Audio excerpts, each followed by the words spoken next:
तो दोस्तों आज मैं एक्सप्लेन करने वाला हूँ एक ऐसी सीरीज को जो कि एक डॉक्यूमेंट्री है, यानी कि सच्ची घटना पर आधारित है। इस सीरीज का नाम है ट्रू हॉन्टिंग, जो कि 7 अक्टूबर को नेटफ्लिक्स के ऊपर रिलीज करी गई है। इस सीरीज के अंदर कुल मिलाकर 5 एपिसोड्स हैं और पहले 3 एपिसोड के अंदर एक कहानी है, आखिरी 2 एपिसोड के अंदर अलग कहानी है। उम्मीद करता हूँ कि आपको ये देखने में काफी मजा आएगा। तो 3 सितंबर 1984 की सुबह जेनेसियो कॉलेज अपस्टेट न्यूयॉर्क के अंदर आता है क्रिस, जिसको उसके पिता वीतो कॉलेज ड्रॉप करने आए हैं। और ये क्रिस का आज पहला दिन होता है। उसके पिता उसे कॉलेज के अंदर तक छोड़ते हैं और क्रिस थोड़ा सा शर्मीला है, लेकिन काफी होनहार स्टूडेंट है। एक अच्छा रनर भी है और काफी मैच्योर है, समझदार है। खैर वो अपने पिता से कहता है कि यहाँ पर और किसी स्टूडेंट के पेरेंट्स उसे ड्रॉप करने नहीं आए हैं, तो वीतो भी अब वापस चले जाएं। तो वीतो इसको समझ जाते हैं और उसको हक करके मोटिवेट करके यहाँ से निकल जाते हैं। अब क्रिस आगे जाता है तो उसको लिंडा नाम की एक लड़की मिलती है जो कि उसे ग्रीट करती है और उसका सामान उठाने में थोड़ी हेल्प भी करती है, लेकिन वो काफी शाय है तो क्रिस इसके लिए मना करने लगता है और उससे थोड़ी बहुत बात करके खुद ही अपना सामान लेकर आगे जाने लगता है। अब क्रिस आगे बढ़ता है जहाँ पर उसके हॉस्टल रूम का नाम एयरी हॉल है और यहाँ पर उसे जेफ नाम का एक और लड़का मिलता है और मिलने से ही दोनों की थोड़ी बहुत बात होती है। उनकी तुरंत ही दोस्ती भी हो गई थी। अब ये दोनों ही क्रिस के रूम में जाते हैं जहाँ पर उनको पॉल मिलता है जो कि क्रिस का रूममेट होता है और वो बहुत ही ज्यादा एक्सपेरिमेंटल लड़का है। तो कैसे? तो यहाँ पर हॉस्टल रूम में आते ही वो जो कुछ सामान लाया था उसने उससे जोड़ तोड़ कर यहाँ पर रूम के अंदर एक एक्स्ट्रा स्पेस बना दिया था। मतलब कि लकड़ी से एक सेक्शन बनाया था जिसमें ऊपर वो रहेगा और नीचे वो दोनों पार्टी करेंगे और बाकी जगह उनका सामान होगा और क्रिस के रहने और सोने की जगह। अब यहाँ पर जेफ जो होता है वो उनकी फोटोज भी क्लिक करता है जिसमें क्रिस बहुत खुश था और रियल फोटोज डॉक्यूमेंट्री के अंदर दिखाई भी गई हैं। खैर अब हम ये देख पाते हैं कि क्रिस की लिंडा से, पॉल से और जेफ से अच्छी खासी दोस्ती हो गई थी, जिनके साथ वो हॉस्टल रूम में रहता था। सभी लोग एक रूम के अंदर मिलते थे, चिल करते थे, हंसी मजाक करते थे और आगे कुछ दिन कुछ महीने सब कुछ काफी अच्छा चलता रहा। लेकिन किसी को यहाँ पर कभी कोई अंदाजा तक नहीं लगा कि आगे क्रिस के साथ क्या होने वाला है।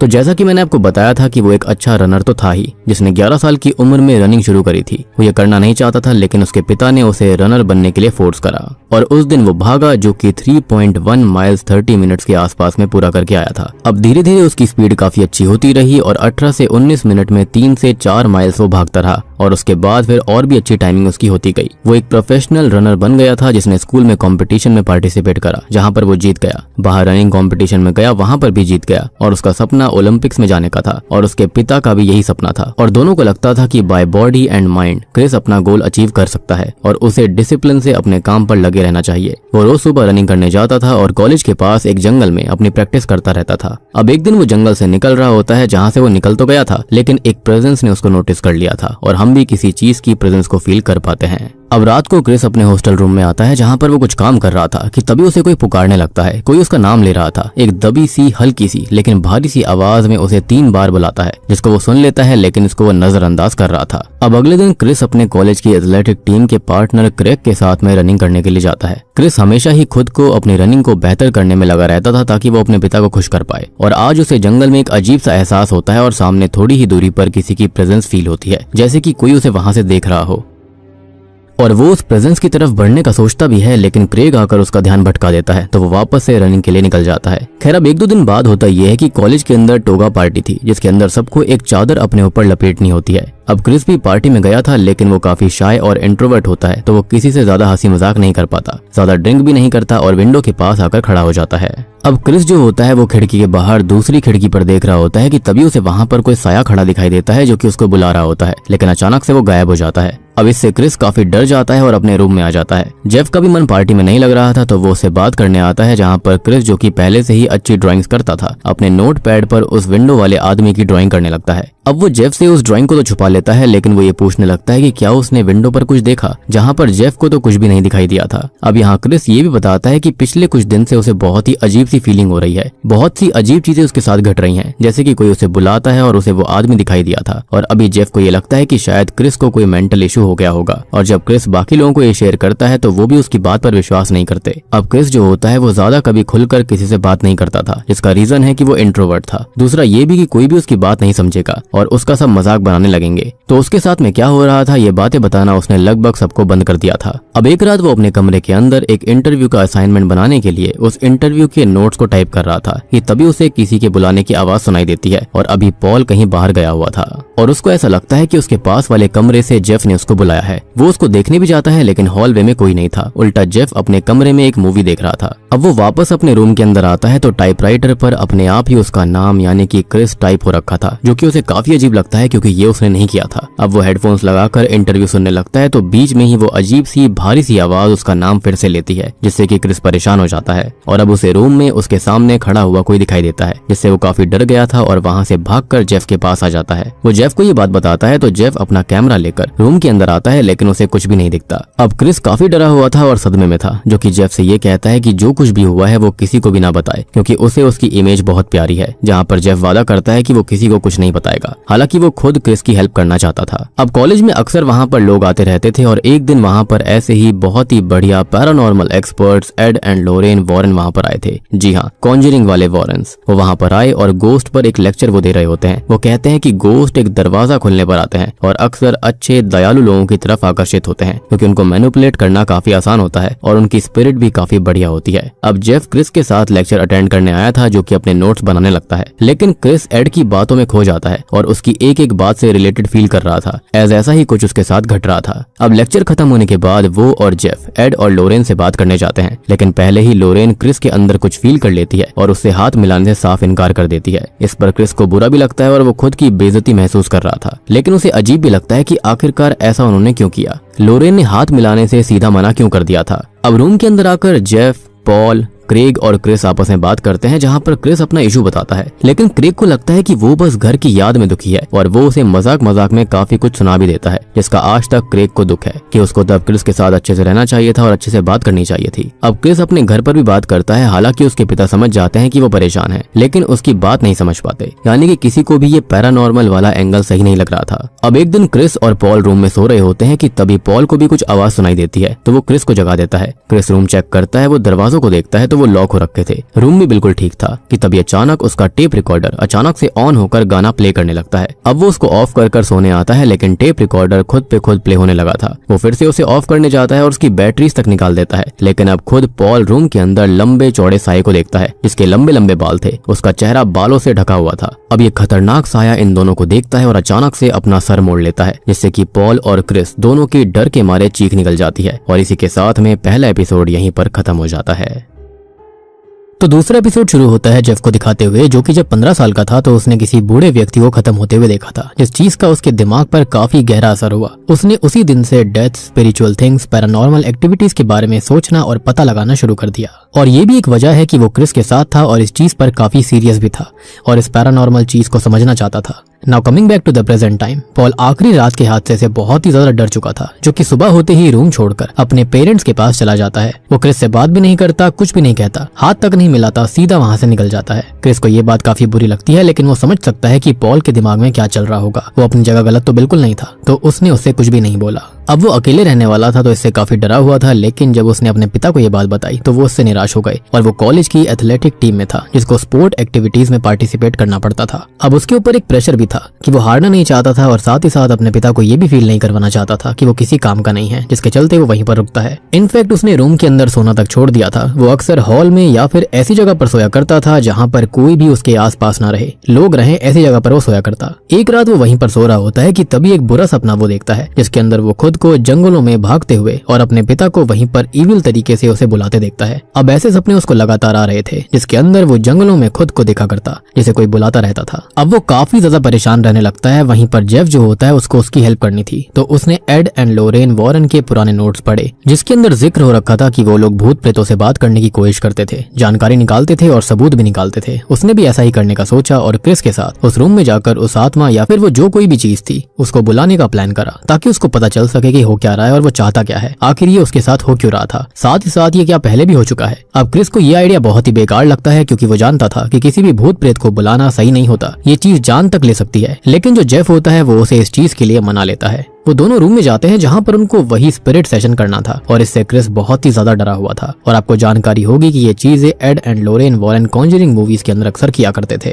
अब ये दोनों ही सेशन को शुरू करते हैं, लेकिन इस रूम में उनको अभी कुछ फील नहीं होता। जेफ जानता है कि भूत प्रेत के आने पर ठंड होने लगती है, लेकिन अभी ये भी नहीं हो रहा था, यानी कि माहौल बिल्कुल नॉर्मल था। अब वो क्रिस को ये सजेस्ट करता है कि उसे बैठकर अपने हाथ फैलाकर उस भूत प्रेत को बुलाना होगा और वो अपने हाथ फैलाकर ऐसा ही करता है और अब रूम का तापमान अचानक से कम होने लगता है और क्रिस अपने विजन्स में चला जाता है जहाँ पर वो जंगल से किसी फोर्स को यहाँ पर आते देखता है और अब रूम के अंदर एक बहुत ही हैवी फोर्स आती है जिसके साथ ही वहाँ की लाइट्स बंद हो गई थी और वो बहुत ही ज्यादा डर जाता है। जेफ भी इस चीज को देखकर काफी डर गया था, जिसको समझ आ जाता है कि यहाँ पर इस रूम में उनके बीच कोई तो आया था और उसे उम्मीद है कि उसने जो फोटोज क्लिक करी होंगी उसके अंदर उसे कुछ तो मिल जाएगा। अब वो फोटोज को डेवलप करके चेक करता है तो उसको उन दोनों के आसपास एक सफेद धुआं दिखाई देता है, जिसको ध्यान से देखने पर एक स्केलेटन जैसी आकृति दिखाई दे रही थी, जिसको देखकर वो दोनों काफी परेशान हो जाते हैं। अब जेफ इसके बारे में क्रिस से बात करता है जो कि काफी डरा हुआ था, लेकिन ये बात वो किसी से शेयर करेगा तो लोग उसकी बात ना मानकर उसका मजाक बनाएंगे, तो वो जेफ से कहता है कि वो किसी को कुछ भी ना बताए। जेफ यहाँ पर खुद कसम भी खाता है, लेकिन अगले ही दिन लिंडा और उसकी सहेलियों को वो फोटोज दिखा देता है, जिसके बारे में पता लगने पर क्रिस उस पर गुस्सा हो जाता है। अब जेफ की इस एक गलती की वजह से क्रिस के बारे में लोग उल्टी सीधी बातें करने लगते हैं, उसका मजाक उड़ाने लगते हैं और उसको गोस्ट बॉय कहकर चिढ़ाने लगते हैं। क्रिस इससे काफी परेशान रहने लगता है और खुद को अकेला कर लेता है और एक दिन लिंडा उससे बात करने आती है।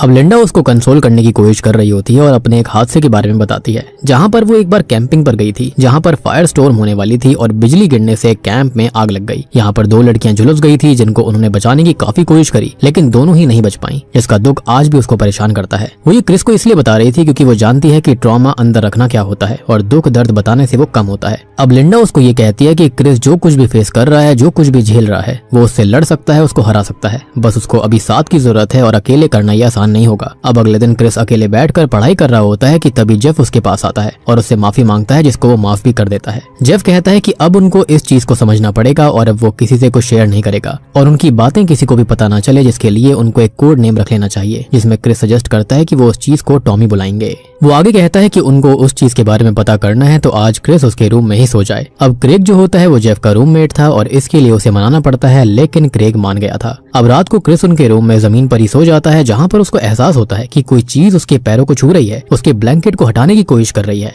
खैर वो इस चीज को नजरअंदाज करके काफी सोने की कोशिश करता है, लेकिन अचानक से कोई फोर्स उसको खींच कर ले जाती है। अब वो खुद को जंगल में पाता है जहाँ पर ये चीज उसे खींचते हुए ले जा रही थी। वो उससे काफी ज्यादा डर चुका था कि तभी अचानक उसकी नींद खुल जाती है, क्योंकि ये एक बुरा सपना था, लेकिन उसको सपने जैसा बिल्कुल भी फील नहीं हो रहा था। उसको ऐसा लग रहा था कि ये उसके साथ असलियत में हुआ है और ऐसा इसलिए था क्योंकि उसकी सोल को ये जो कोई भी चीज थी वो खींच रही थी। अब जेफ उसको संभालता है, लेकिन अब तक वो काफी डर चुका था। वो धीरे धीरे और भी चीजें फेस करने लगता है, जैसे कि अब कोई उसको छूने लगा था। रूम अचानक से ठंडा होने लगता है और उसके रूम का सामान हिलने लगा था और भी काफी सारी पैरानॉर्मल घटनाएं वहाँ पर घट रही थी। वो इससे बहुत ही ज्यादा परेशान होने लगता है, जो कि जेफ को बताता है, जिनको जेफ नोट्स में लिखने लगा था। वो सारी की सारी इन्फॉर्मेशन लिख रहा था जो कुछ भी यहाँ पर क्रिस के साथ में घटित हो रहा था। अब इन सब चीजों से क्रिस की मेंटल स्टेट काफी खराब हो गई थी, जिससे कि उसका एकेडमिक रिजल्ट काफी खराब होने लग गया था। अब वो अकेले रहने लगता है, लेकिन सिर्फ एक ही चीज थी जिसके चलते उसको ठीक लगता था और वो थी उसकी रनिंग करना। अब एक दिन रनिंग करते हुए उसको ये साया सामने जंगल में दिन के उजाले में खड़ा हुआ दिखता है और इससे वो काफी डर गया था। वो भागकर हॉस्टल आता है और उसकी स्पीड इतनी तेज थी कि खुद को रोकने के लिए उसे डोर से टकराना पड़ता है, जिससे कि डोर ग्लास तक ब्रेक हो गया था। वो इस चीज से बहुत ही ज्यादा डरा हुआ था और अब वो रनिंग तक छोड़ देता है, जिससे कि सबको धक्का लगता है, क्योंकि वो कुछ भी कर ले लेकिन कभी उसने रनिंग नहीं छोड़ी थी, जो कि उसने छोड़ दी। मतलब कि बात सच में बहुत ही ज्यादा सीरियस थी और बड़ी थी।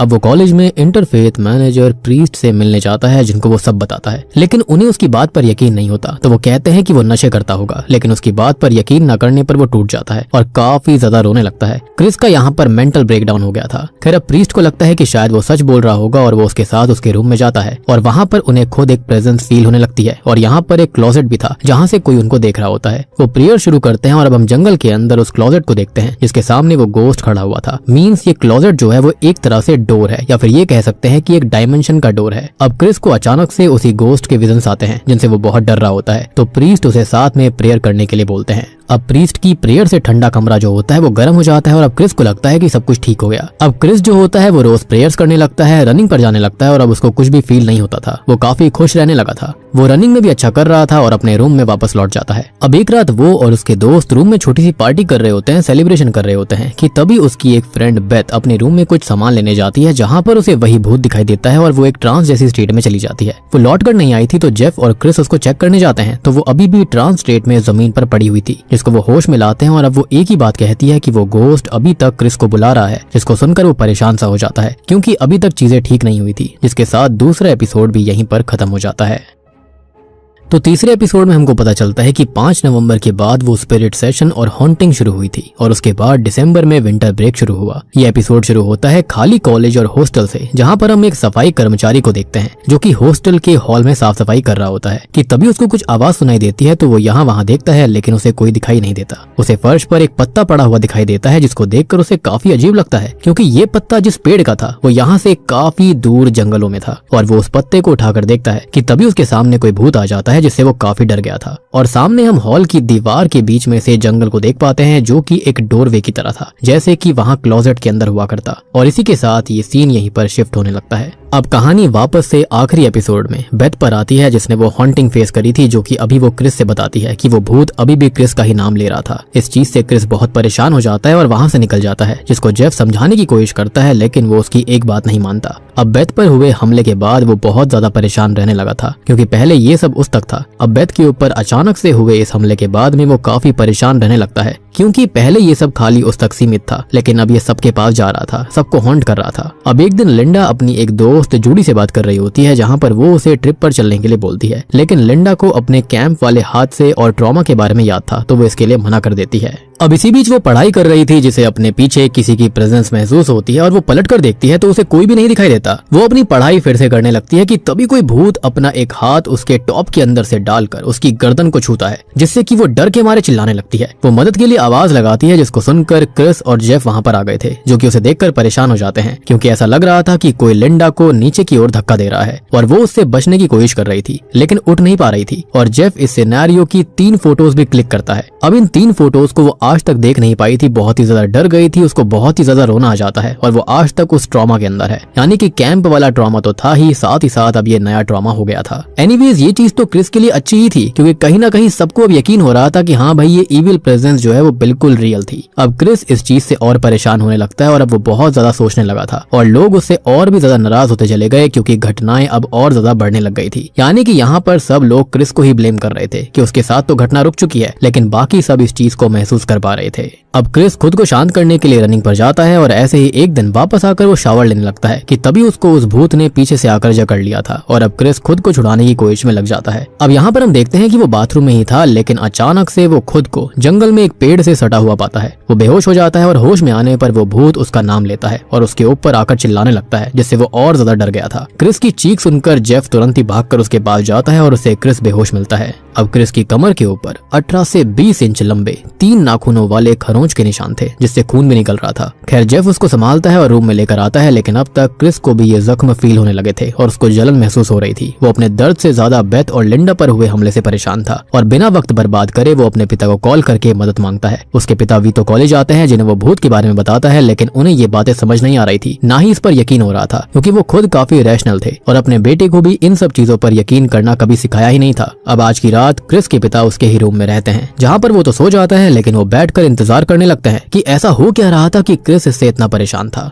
अब रात में 3 बजने के बाद में धीरे धीरे रूम के अंदर ठंडक बढ़ने लगी थी और अब यहाँ क्रिस के पिता को भी दर्द महसूस हो रहा था, डर लग रहा था लेकिन उनके साथ हो क्या रहा था उनको समझ में नहीं आता। अब वो उठ खड़े होते हैं और खुद पे खुद उनको क्लोजेट अपनी ओर आकर्षित कर रहा था, जिसको वो खोलते हैं तो वहाँ पर कुछ भी नहीं था लेकिन उसको क्लोज करने पर हम जंगलों के बीचों बीच उस क्लोजेट के दरवाजे को देखते हैं जिसके पीछे से वो भूत उनको देख रहा था। वीतो को समझ में नहीं आ रहा होता कि यह है क्या और इस पर वो कैसे रिएक्ट करें। अब क्रिस सुबह 6 बजे जागता है वो वीतो को देखता है जो कि परेशान थे लेकिन उससे कुछ भी नहीं बोलते। अब वो मूड फ्रेश करने के लिए क्रिस को रनिंग पर लेकर जाते हैं जहाँ पर वीतो का पैर किसी चीज पर टकरा जाता है। वो चेक करते हैं तो ये एक मेमोरियल था जिस पर पार्कर बॉयड मेमोरियल लिखा हुआ था। वो इस पर ज्यादा ध्यान नहीं देते क्योंकि इस इलाके में 100 साल पहले से जंग होती आई थी, तो ये किसी भी सोल्जर का हो सकता था। अब शाम को वीतो वापस जाते हैं जो कि जाने से पहले क्रिस से कहना चाहते थे कि उसकी बात सही है, लेकिन वो कह नहीं पाते और बस रूम चेंज करने के लिए बोलते हैं। वो होता है ना, पेरेंट्स का ईगो होता है, बात एक्सेप्ट करने नहीं देता, वही चीज थी यहाँ पर। अब वीतो के जाने के बाद में क्रिस जेफ से बात करता है और उसे पार्कर बॉयड मेमोरियल के बारे में बताता है। तो जेफ ये कहता है कि शायद इसकी वजह से हॉन्टिंग्स यहाँ पर हो रही होंगी और शायद इस चीज के तार यहाँ से जुड़े हो सकते हैं। अब वो लोग हिस्ट्री चेक करते हैं तो पता चलता है कि ये मेमोरियल असल में 2 लोगों को डेडिकेटेड है जो कि 1779 के समय 2 सोल्जर्स थे, एक माइकल पार्कर जो कि सार्जेंट था और लेफ्टिनेंट थॉमस बॉयड की टुकड़ी में था।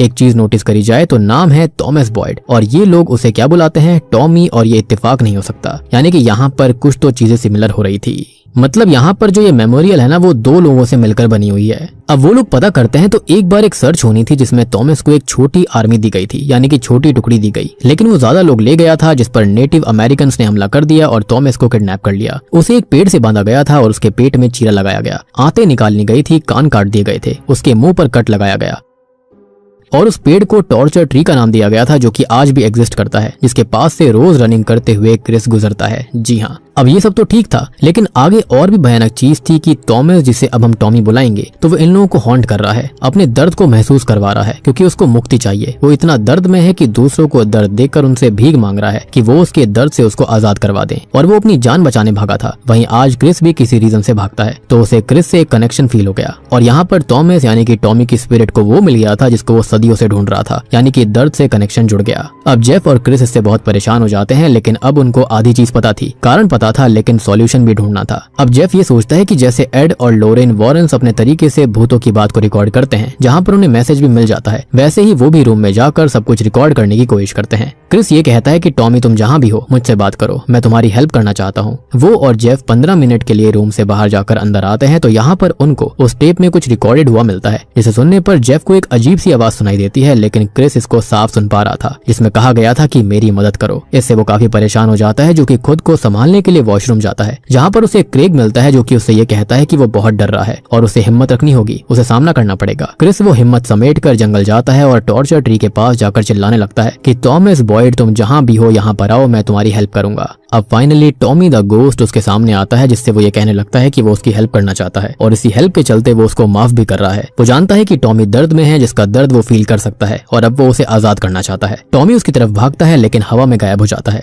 अब हॉन्टिंग्स रुक गई थी, सब ठीक सा हो गया था, लेकिन ये ट्रॉमा इतना बड़ा था जिसने कि क्रिस से उसकी रनिंग, उसका सपना, दोस्त सब छीन लिए। उसने एक चीज से खुद को बचा लिया था, लेकिन अब एक नया सच उसके सामने उसे हॉन्ट करने वाला था। वो अपने घर वापस चला गया था जहाँ पर उसके पिता ने एक किताब उसे दिखाई। अब किताब को पढ़ने पर जेफ को ये पता चलता है कि एडम हबली को टॉर्चर ट्री के पास थॉमस की बॉडी मिली थी, लेकिन कहानी में एडम हबली कहाँ से आ गया? तो एडम हबली कोई और नहीं बल्कि क्रिस की मदर के ही एंसेस्टर हैं। जी हाँ, और अब यहाँ पर कुछ नए सवाल खड़े हो गए थे, यानी कि अब हमको समझ में आता है कि आखिरकार यहाँ पर थॉमस की स्पिरिट ने यानी कि टॉमी की स्पिरिट ने क्रिस को ही क्यों चुना था, क्योंकि कहीं ना कहीं इनकी फैमिली का कुछ ना कुछ उससे नाता जुड़ा हुआ था। जिसके साथ ही तीसरा एपिसोड भी यहीं पर खत्म हो जाता है।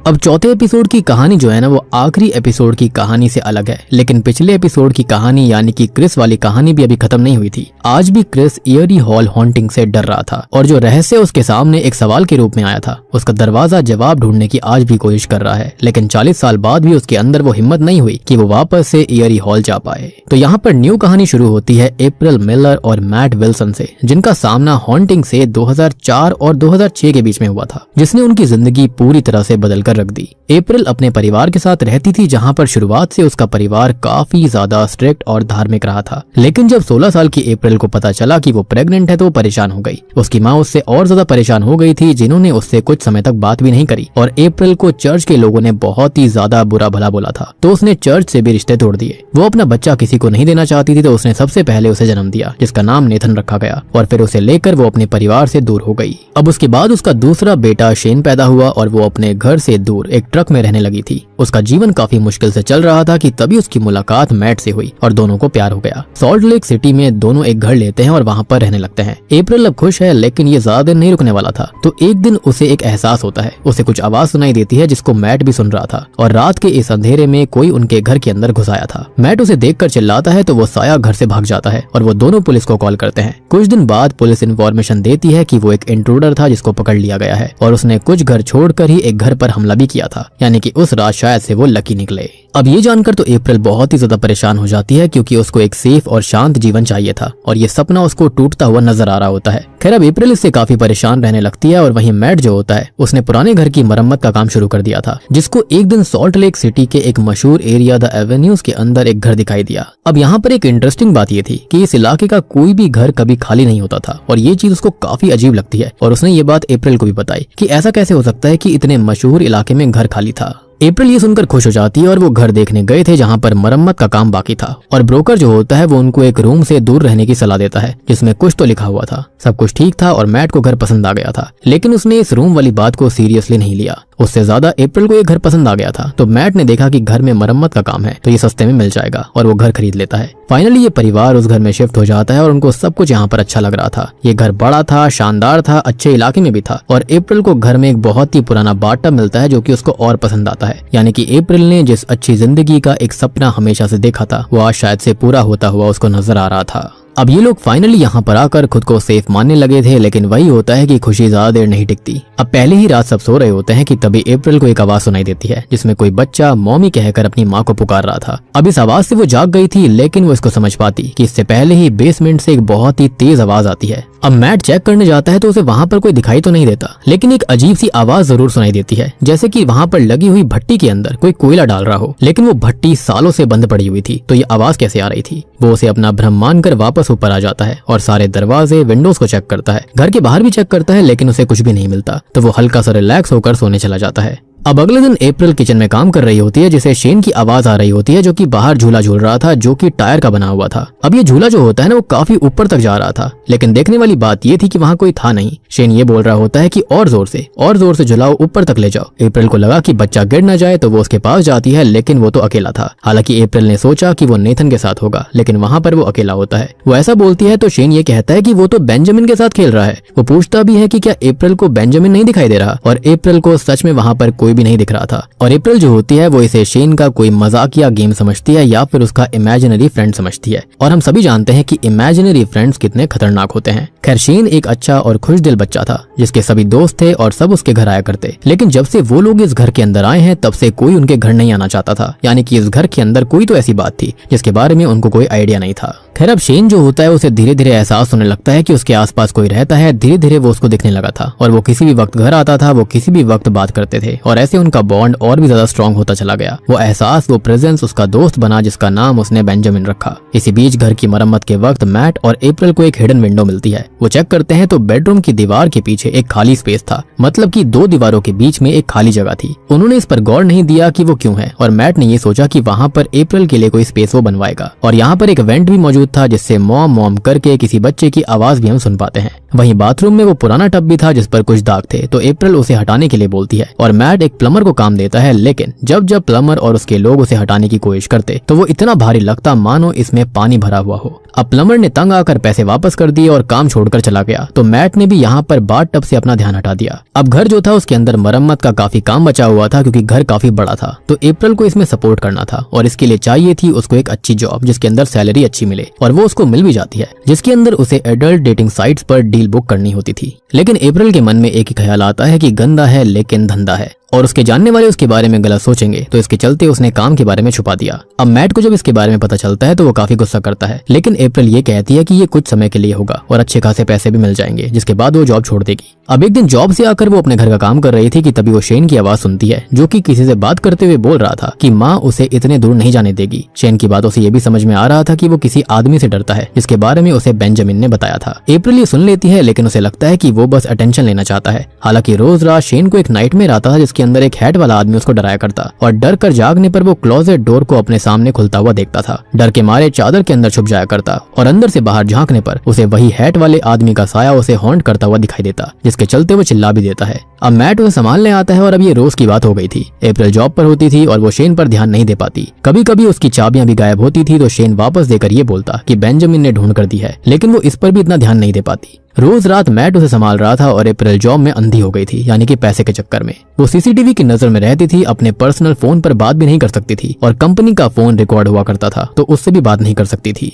अब मैट जो होता है वो काफी परेशान रहने लगा था क्योंकि शेन के साथ जो हो रहा था वो बिल्कुल भी नॉर्मल नहीं था और यहाँ पर मैट को भी आवाजें सुनाई देती थी, लेकिन वो इस पर यकीन नहीं कर पाता। खैर अब खुद को आराम देने के लिए, रिलैक्स करने के लिए वो अपने पुराने दोस्तों को यानी कि शेन और उसकी बीवी जूडी को घर पर एक छोटी सी पार्टी के लिए इनवाइट करता है। खैर अब ये लोग बात कर रहे होते हैं कि तभी मैट का स्टेपसन यानी कि शेन जो होता है वो वहां पर गार्डन को घूरे जा रहा था। ये तीनों भी वहां पर देखने आते हैं तो उनको भी शॉकिंगली वही हैट वाला आदमी दिखाई देता है जो कि अचानक से हवा में गायब हो गया था। इससे सभी इतने हैरान हो गए थे कि मैट का दोस्त शेन जो होता है और जूडी वहां से डर के मारे भाग जाते हैं और मैट सोच में पड़ गया था कि उसने जो देखा वो क्या था। अब वो रात में अकेला बैठा हुआ था तो उसे फिर से गार्डन में वही आदमी दिखाई देता है तो वो बाहर आता है, लेकिन फिर से वो आदमी गायब हो जाता है। अब तक उसका नेबर उससे बात करने आता है कि सब कुछ ठीक है या फिर नहीं, लेकिन असल में उस नेबर के चेहरे पर एक फीलिंग होती है कि उसे मैट और उसके परिवार के लिए बुरा लग रहा था। अगली सुबह अप्रैल ड्यूटी से घर आती है और वो किसी को परेशान नहीं करना चाहती थी। बिना किसी को जगाए बात लेने जाती है, यानी कि नहाने जाती है, जहाँ पर वो उसी बाथ टब में नहाने लगती है। लेकिन तभी उसे कोई फुसफुसाहट की आवाज सुनाई देती है जो कि ये कहती है कि बेकार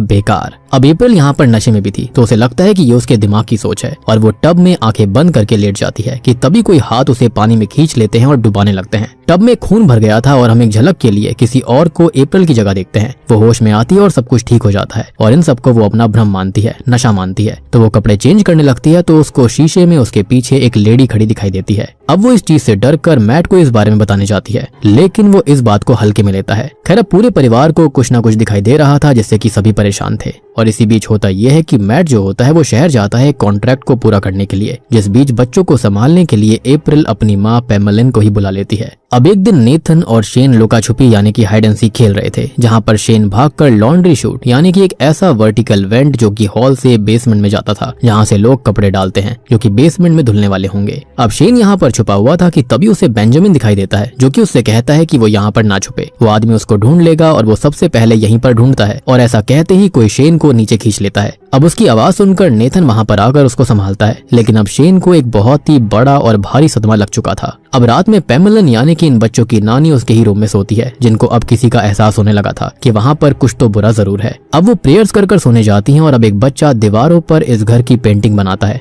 वहीं पर वो हैट वाला आदमी शेन और पैमलिन के रूम में आता है, जो कि पैमलिन को सीधा पकड़कर खींच लेता है, जिससे डरकर वो चिल्लाती है। जिसके साथ ही ये चौथा एपिसोड यहीं पर खत्म हो जाता है। तो इस सीरीज का फिनाले शुरू होता है अप्रैल से, जो कि अपनी ड्यूटी करके सुबह घर आती है। घर की सारी लाइट्स ऑन थी, उसकी माँ अंदर परेशान थी और बच्चे डरे हुए बैठे थे। वो अपनी माँ से बात करती है जो कि उसको ये बताती है कि कल रात किसी आदमी ने उसे पकड़कर क्लोजेट तक खींचा था। अब वो अपनी बेटी अप्रैल से ये पूछती है कि आखिर वो काम क्या करती है जिसके चलते वो रात भर बाहर रहती है और अपने बच्चों का ध्यान तक नहीं रखती। खैर अब वो सच बता देती है, जिसको सुनकर उसकी माँ उस पर बहुत गुस्सा करती है, अपसेट हो जाती है और कहती है कि यहाँ पर जो कुछ भी हो रहा है, यहाँ पर ईविल आया है और उसकी वजह है अप्रैल, उसका बुरा काम, गंदा काम, कि ईविल ऐसे ही आता है। अप्रैल को इस चीज से गिल्ट होने लगता है और वो भी मानने लगी थी कि वही इस ईविल को यहाँ पर लेकर आई है और वही हर एक चीज की, अपने परिवार की परेशानी की जिम्मेदार है। पैमलिन उससे ये कहती है कि अभी बच्चों का यहाँ पर रहना ठीक नहीं है, तो वो उनको अपने साथ अपने घर लेकर जा रही है। अप्रैल से थोड़ा सा रिलैक्स होती है कि अभी वो इस घर में होने वाली चीजों को ठीक करने की कोशिश करेगी और बच्चे भी इस हॉरर से दूर जाकर खुश थे। मैट वापस आ गया था और वो उस दीवार को तोड़ता है जिसके बीच में स्पेस था, जहाँ पर उनको एक सीक्रेट रूम मिलता है, जहाँ पर किसी ने कुछ अजीब सी डिस्टर्बिंग ड्राइंग बनाई हुई थी। उसने उस रूम को साफ कर दिया, सारा का सारा सामान हटाकर वहाँ पर पेंट वगैरह भी कर दिया। अब अप्रैल ने इंटरनेट के ऊपर देखा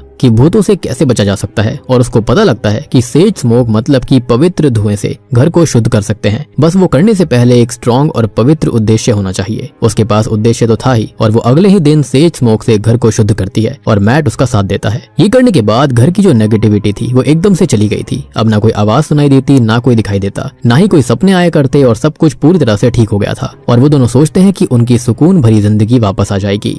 अब वो बच्चों को वापस बुला लेते हैं और पैमलन को अभी भी लगता है कि ये घर अभी ठीक नहीं है। अब उसका मन नहीं था कि वो बच्चों को यहाँ पर छोड़े, लेकिन उसे अप्रैल की बात माननी पड़ती है और उसके जिद के आगे झुकना पड़ता है जैसे कि पहले झुकना पड़ा था। यानी कि मुझे ऐसा लगता है कि अप्रैल यहाँ पर शुरुआत से ही ठीक नहीं थी। वो किसी की बात को माना नहीं करती थी, अपनी ही एक फैंटेसी वर्ल्ड में जी रही थी। खैर धीरे धीरे घर की आवाजें वापस आना शुरू हो जाती हैं और एक रात बेसमेंट से बहुत तेज आवाज आती है और मुझे ऐसा लगता है कि ये शैतानी शक्ति जो थी वो जानबूझकर इन आवाजों को रोक कर रख रही थी ताकि बच्चे यहाँ पर वापस आ जाएं। कहीं ना कहीं ये इविल जो है वो शेन से जुड़ चुका था। अब जब मैट वहां पर चेक करने जाता है तो वहां पर चमड़े की और सिगार के स्मोक की स्मेल आ रही थी। अब इसी बीच किसी चीज ने उसके सर पर अचानक से वार कर दिया था और जब वो जमीन पर गिरता है तो उसे उसकी छाती पर कुछ भारीपन सा फील होता है और मुझे ऐसा लगता है कि जो इविल था ना वो यहाँ पर जब शुद्धि करी गई थी तो उसको मॉक करने के लिए सिगार की स्मोक की स्मेल को यहाँ पर लेकर आया था। खैर वो खुद को संभालने की कोशिश भी करता है, लेकिन अब उसकी छाती पर हम उस हैट वाले आदमी के ही पैर को देखते हैं। वो आदमी मैट से कहता है कि अब वो बीच में आना छोड़ दे और वो इस चीज से बहुत ज्यादा डर गया था। अगली सुबह अप्रैल घर आई और उसे भी उस स्मोक की स्मेल आती है और मैट ने उसको सब कुछ बताया। वो भी काफी परेशान हो गई थी और मैट खुद का ध्यान भटकाने के लिए मरम्मत का काम फिर से शुरू कर देता है। अब मैट ने पड़ोसी से बात करी तो उसने बताया कि ऐसे ही जैसे मैट रात में किसी को ढूंढता है वैसे ही 3 साल पहले इस घर के अंदर डेविड ढूंढता था। उसे यहाँ पर कोई दिखाई दिया करता था, सुनाई देता था और इस पर उसकी वाइफ ने उसे छोड़ दिया। डेविड इस घर से परेशान हो गया था और एक मोटल में रहने लगा, लेकिन वहाँ उसकी हालत और खराब हो गई और उसने खुद को खत्म कर लिया। मैट ये बात अप्रैल को भी बताता है और वो ये कहती है कि डेविड यहाँ पर है जो कि उनको हॉन्ट कर रहा है। अब एक दिन मैट जो होता है वो सुपरमार्केट जाता है जहाँ पर उसे घर के लिए कुछ सामान लेना था और उसे एक पेंटर मिलता है जिसने इस घर में उस दिन पेंट किया था जिस दिन मैट ये घर देखने आया। अब वो पेंटर ये बताता है कि उसने दीवार पर कुछ लिखा हुआ देखा था जिससे वो बहुत डर गया था और वो कभी भी उस घर में वापस नहीं जाएगा। अब मैट तुरंत ही इस चीज को नोटिस करके वापस आता है, वॉल को चेक करता है और पेंट हटाने के लिए केमिकल से दीवार साफ कर देता है तो उसे वो लिखी हुई चीज मिल जाती है जो कि उस पेंटर ने देखी थी और उसे यहाँ पर लिखा होता है दिस हाउस मर्डर्ड मी, जिसको पढ़कर वो बहुत परेशान हो गया था। अब रात में वो सो रहा होता है और अप्रैल भी आज घर पर ही थी, जिसकी अचानक नींद खुल जाती है तो वो एक बच्चे को अपने सामने दरवाजे पर देखती है जो कि ये कहता है कि मम्मी भाग जाओ, वो आदमी ढूंढ लेगा और इस नजारे से उसकी रूह तक कांप जाती है। वो कुछ समझ पाती कि तभी वो हैट वाला आदमी जो कि अभी उनको दिखाई नहीं देता वो उसे चोक करने लगता है और वो कुछ बोल नहीं पाती, लेकिन वो चोकिंग रुक जाती है। अब वो और मैट कुछ समझ पाते इससे पहले ही बेड जो होता है वो हवा में लेविटेट करने लगता है और अचानक से नीचे गिर पड़ता है। पूरा परिवार इस हादसे से इतना डर जाता है कि उसी रात तुरंत ही घर छोड़कर वो एक होटल में जाकर रहने लगते हैं और अब वो कैसे भी उस घर में वापस नहीं जाना चाहते थे। अब ये दोनों काफी परेशान हो गए थे और ये हेल्प ढूंढने लगते हैं जिसमें उनको मिलते हैं बिल और जेरेमी स्पेंसर जो कि इनसाइड पैरानॉर्मल नाम की एक पैरानॉर्मल एक्टिविटी इन्वेस्टिगेशन एजेंसी चलाते हैं। मैट और अप्रैल ने उनको होटल में ही मिलने के लिए बुलाया था। अब मैट और अप्रैल ने उनको होटल में ही मिलने के लिए बुलाया था और घर की चाबियां भी दे दी थी कि वो लोग वहां पर नहीं जाएंगे और वो दोनों वहां पर जा सकते हैं। खैर वो दोनों वहां पर जाते हैं और अभी हम 14 अगस्त 2005 की एक्चुअल फुटेजेस देख पाते हैं जिसमें बिल और जेरेमी ने उस घर के अंदर कई महीनों तक कई रातें बिताई थी। अलग अलग जगह कैमरा लगाए थे, वॉइसेस रिकॉर्ड करी थी, फुटेज भी रिकॉर्ड करी थी और एक दिन उन्होंने देखा कि विंडो अपने आप खोल रही है जहाँ से कोई अंदर आने की कोशिश कर रहा था। अब वो लोग घर के अंदर इस स्पिरिट से सवाल करने की कोशिश करते हैं ताकि कोई तो कुछ बोले, कोई तो आवाज आए और ऐसे एक दिन एक आवाज रिकॉर्ड हुई। अब उन्होंने वो टेप मैट और अप्रैल को भेज दी थी जिसके अंदर एक आवाज साफ साफ सुनाई देती है कि हे मॉमी, बच्चा डूब गया। ये सुनकर अप्रैल को एहसास हुआ कि उसने उस बच्चे के बारे में सोचना ही छोड़ दिया था और शायद वो उसे कुछ बताना चाहता था। वो बच्चा कभी खतरा था ही नहीं बल्कि वो खुद खतरे में था जिसको वो हैट वाला आदमी हार्म कर रहा था, यानी कि बेंजामिन। अप्रैल ने बहुत कोशिश करी कि कैसे तो उन्हें उस घर की हिस्ट्री पता चले और इसी बीच उसे डेबी नाम की एक साइकिक मिलती है। अब वो डेबी को सारी बातें बताती है और अप्रैल 17, 2006 में डेबी उस घर में जाती है। एक्चुअल फुटेजेस हम देख पाते हैं। डेबी ने ये कहा था कि वो अकेले घर में जाएगी और ऐसे ही उसको सब पता चलेगा। अब मैट और अप्रैल उसके इस फैसले पर काफी डर जाते हैं क्योंकि कहीं ना कहीं वो आत्मा डेबी को हार्म ना कर दे। अब यहाँ पर डेबी घर में कुछ टाइम रहती है और उसे काफी कुछ पता चल गया था। अब बिना वक्त बर्बाद करे मैट और अप्रैल विलियम के बारे में पता करते हैं तो उनको पता चलता है कि इस घर का असली मालिक तो विलियम था जो कि अपनी बीवी रुथ के साथ यहाँ पर रहता था। अब ये पता करने के बाद में अप्रैल और मैट जो होते हैं वो डेबी को घर की शुद्धि करने के लिए बुलाते हैं और 21 मई 2006 को वो घर शुद्ध करना शुरू करती है। वो घर के कोने कोने तक जाकर इस घर में क्या हुआ था वो देखने की कोशिश करती है, जिसके साथ यहाँ पर काफी कुछ पता चलता है। और दोस्तों अब यहाँ पर खुलते हैं इस कहानी के असली पत्ते।